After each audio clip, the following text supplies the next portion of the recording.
We begin this newscast with breaking news. Baseball legend and Mobile native Hank Aaron has passed away at the age of 86. The man, affectionately known as Hammerin' Hank, will be forever remembered for breaking Babe Ruth's home run record. He passed away in his sleep last night in Atlanta, Georgia.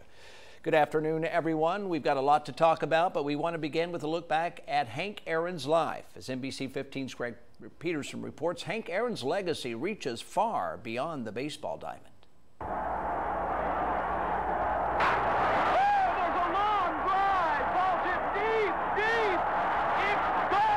It is one of the most iconic moments in sports history.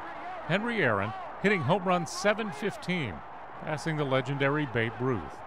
While it may be the most well-known moment in his career, it is far from Aaron's only amazing moment in an equally amazing life. He grew up with 7 siblings in Tolmanville. 1952, he left Mobile after signing a contract with the Indianapolis Clowns of the Negro Leagues.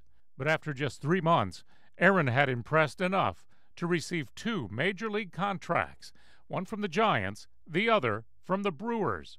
Aaron once said the Brewers' offer was for $50 more a month. That's the only thing that kept him from being a teammate of Willie Mays, $50. In 1954, he made his major league debut in what would be the first of 23 seasons in the big leagues. He made the All-Star Game roster a record 21 times and was a Hall of Famer's Hall of Famer.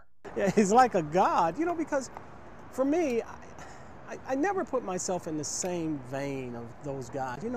Yeah, we made the Hall of Fame, but there's a different level to Hall of Famers, and Hank and Frank and Gibby and those guys, they're in a different class of Hall of Famer, if you know what I mean. His consistency, man, the consistency with which he did it.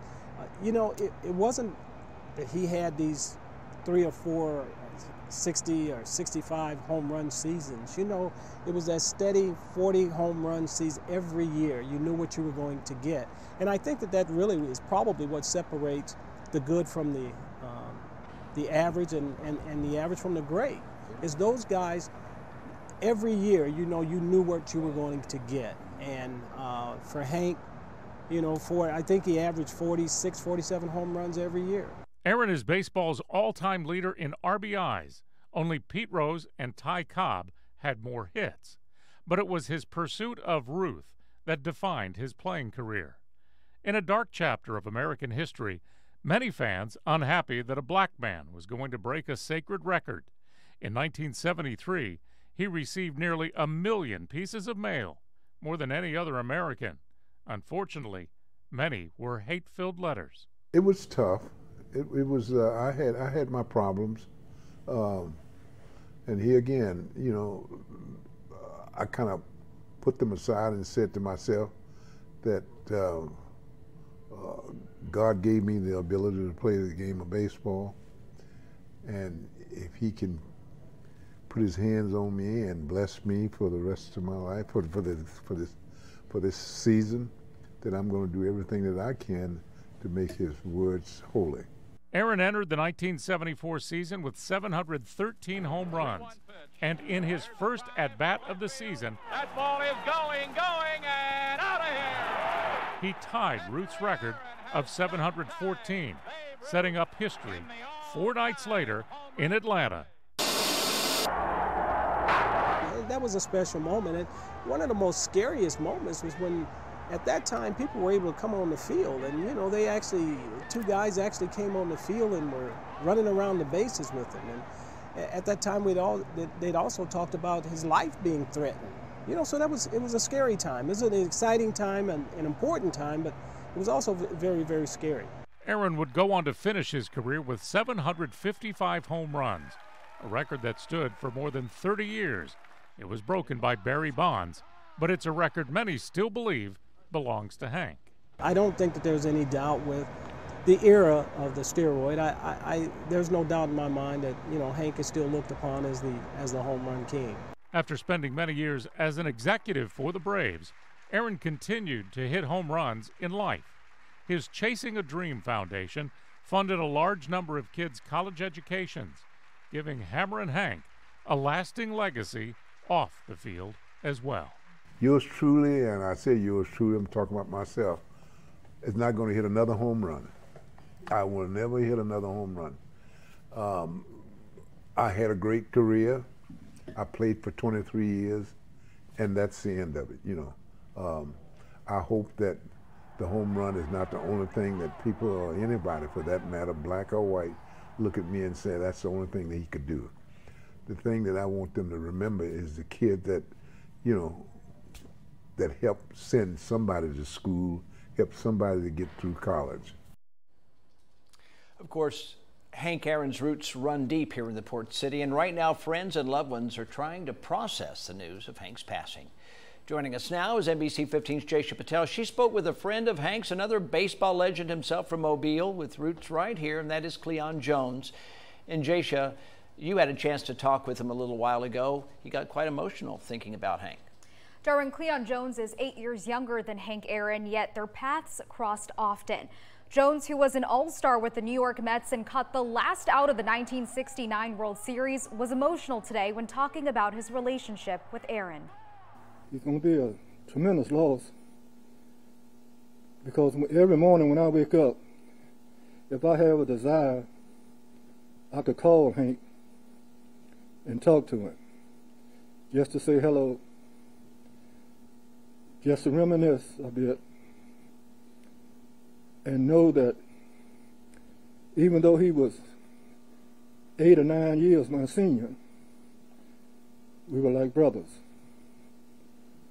So it's a great loss, not just to the Aaron family.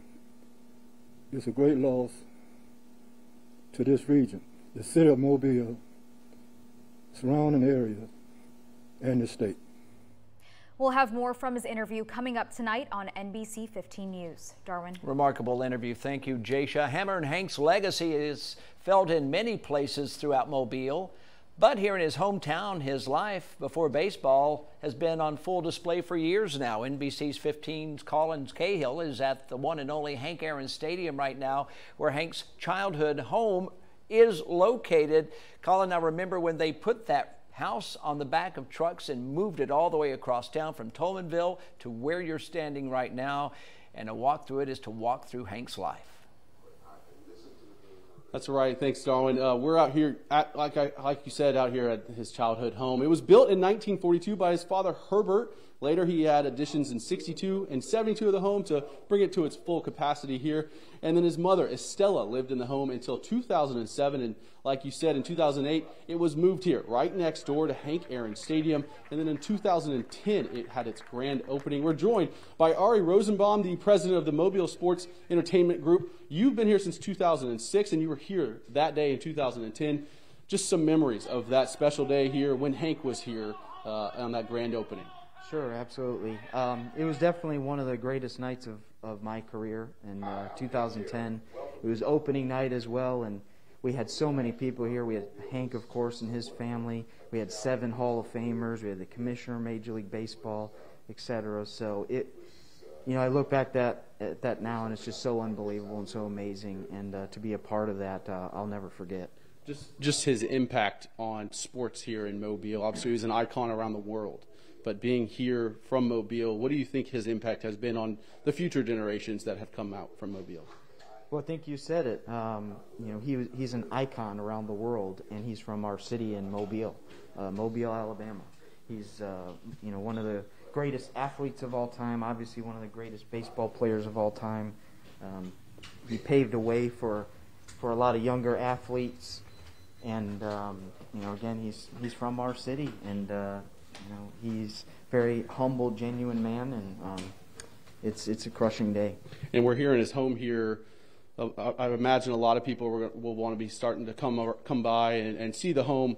Some of the things that just highlights the things that they can see in this home. Yeah, absolutely. The home is open right now. The stadium's open. Come on by if you want to pay tribute. Check out the museum. Walk around the stadium, and let's just remember a great man. Great man indeed here, an icon from Mobile, Alabama. Reporting live in Hank Aaron's childhood home, Colin Cahill, NBC 15 News. Thank you, Colin. This morning, Mobile Mayor Sandy Stimpson released a statement sharing his sympathies regarding Hank's passing. It reads, in part, he will always hold a special place in our hearts here in the city of Mobile. A humanitarian, a business leader, a philanthropist, and a national baseball icon, Hank Aaron represented the best of our city.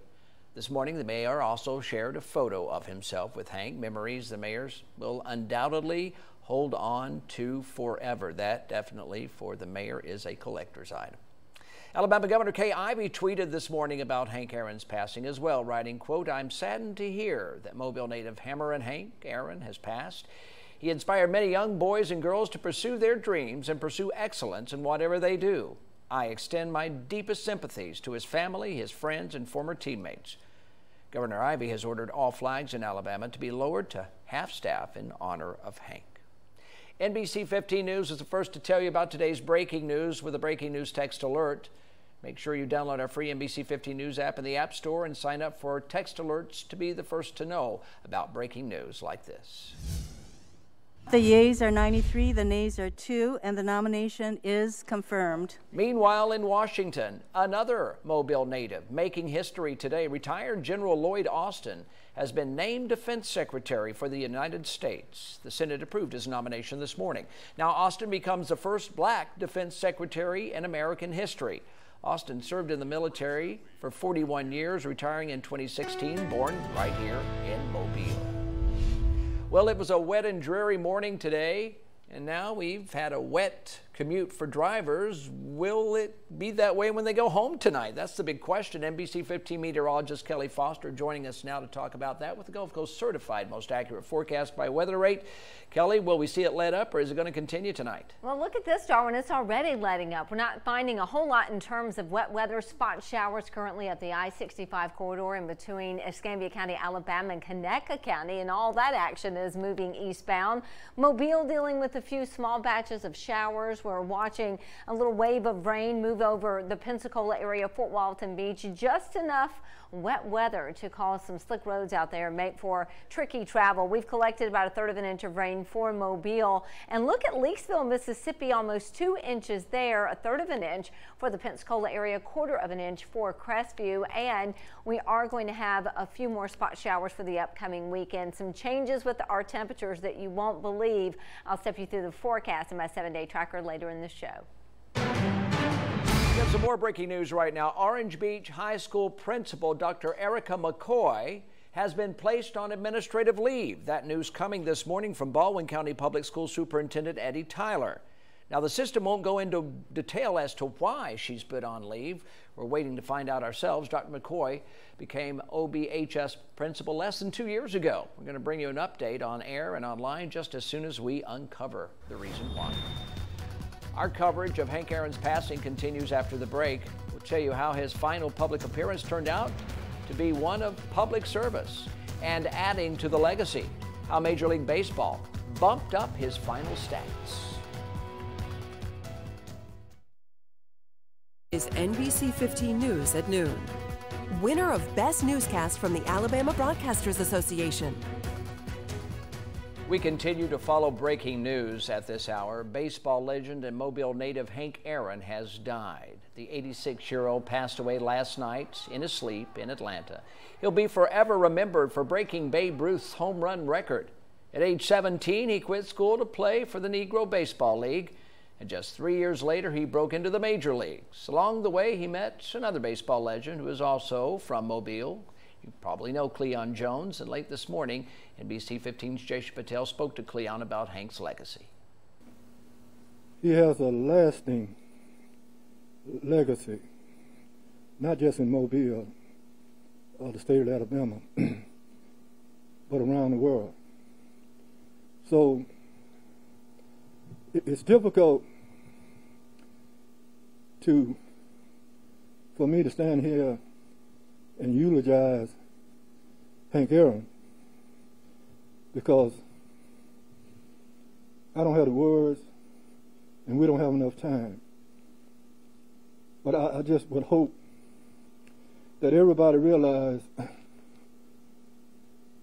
the greatness and the sheer ability to be humble. That was Hank Aaron. That's the way I knew him. That's the way he would always be. Just a little more than 2 weeks ago, Hammer and Hank got the first dose of the coronavirus vaccine at Morehouse College in what would be one of his final public appearances. Aaron said he hopes he could inspire his fellow African Americans to get the vaccine as well. I feel quite proud of myself of doing something like this. You know, it's just a small thing that can help zillions of people in this country. Serving us right to the very end. For years, Hank Aaron was known by the number 755. Of course, that was his home run total. But that number has now officially gone up. Just last month, Major League Baseball recognized the Negro Leagues as major league teams, and they did that for the first time. Stats and records of thousands of black players have now been added to the game's history. Aaron played for the Indianapolis Clowns for 3 months. He hit 5 home runs while he was there, bringing in 33 runs, and that takes Aaron's legendary home run total to 760. NBC 15 News will continue to follow the outpouring of condolences as the world mourns the passing of Mobile's baseball legend. Our coverage will continue throughout the day as well. You can follow us on NBC 15 News at 5 and 6, and of course online at our website, mynbc15.com. NBC 15 weather with meteorologist Kelly Foster, certified most accurate forecast by Weather Rate. Happy Friday, everybody. The weather is improving along the Gulf Coast. We're not dealing with as much rain as we were earlier this morning. Northern zones of our viewing area are seeing less raindrops, and the shower action is now beginning to slide towards the south and east. But we're still looking at a few small batches of showers in between Orange Beach, Perdido, Pensacola, Fort Walton Beach, and Destin. Also up the I-65 corridor in between Bruton and Evergreen. Mobile has collected about 1/3 of an inch of rain. At Pensacola, 1/3 of an inch, 1/4 of an inch for Crestview, and look at Leakesville, Mississippi, almost 2 inches of rain. So the northern zones of our viewing area got a substantial soaking from this system. You can see the showers are moving out. We're still going to have a few waves of rain rolling through the area as we head on into early Saturday morning, primarily the coastal areas, and we could see an isolated shower. So going to put coverage for the rest of the day at about 30%, 20% Saturday, 10% Sunday. We're going up to 40% on Monday as another front will begin to approach the area. So there's a look at that one. That one's going to shift out. We'll have this next front come in on Monday. Big time warm up out ahead of it. We're going to be soaring into the 70s. So as you can see, the rain's going to be moving out. Nice sun breaks early Saturday. Then the clouds are going to roll back in. A few showers coming in near Gulf Shores and Pensacola tomorrow. And on Sunday, we're not ruling out a spot shower. We've had fog across the area. We had a marine dense fog advisory that lifted. Tiny bit of seed fog here at Gulf Shores, and had to show you this sunset pic. Want to thank Ashley Bonds. This is her 10.5-week-old puppy, Luna Bell, and she said it is the best sunset that the pup has seen in its 10.5 weeks of life. That is a look at Fairhope. 7-day tracker shows that we are going to have the rain coverage go down this weekend. We're heating up Monday into the low 70s, and then we'll stay a little unsettled through Wednesday. We're drying out by Thursday. All right, Kelly, be sure to stay weather aware this week by downloading our NBC 15 weather app. It's free and easy to use. You can track storms on the go as well as receive alerts when there's disruptive weather headed your way. Just search WPMI-WX in the App Store or Google Play. Well, our coverage of Hank Aaron's passing continues. What Major League stars of the past and present are now saying about Hammer and Hank's legacy? Continuing to follow the breaking news of the day, former Atlanta Braves players remembering the late, great Hank Aaron. Former outfielder and 10-time Golden Glove winner Andruw Jones posted this picture of the two of them on Twitter. The caption reads, "We lost a legend. Rest in peace, my friend." Jones' teammate and former third baseman Chipper Jones tweeted this. "He spread his grace on everything and everyone he came in contact with. The epitome of class and integrity." Right now, NBC 15 News is reaching out to local leaders and more of your neighbors who knew Hank back for a look at his life and legacy. We're going to have live reports coming up on NBC 15 News at 5 and 6. So we thank you for watching NBC 15 News at noon. Tune in tonight. Greg, Kim, and Chief Meteorologist Alan Seals will be here beginning at 5 o'clock when we will really start digging deep into the life of Mobile's Hank Aaron.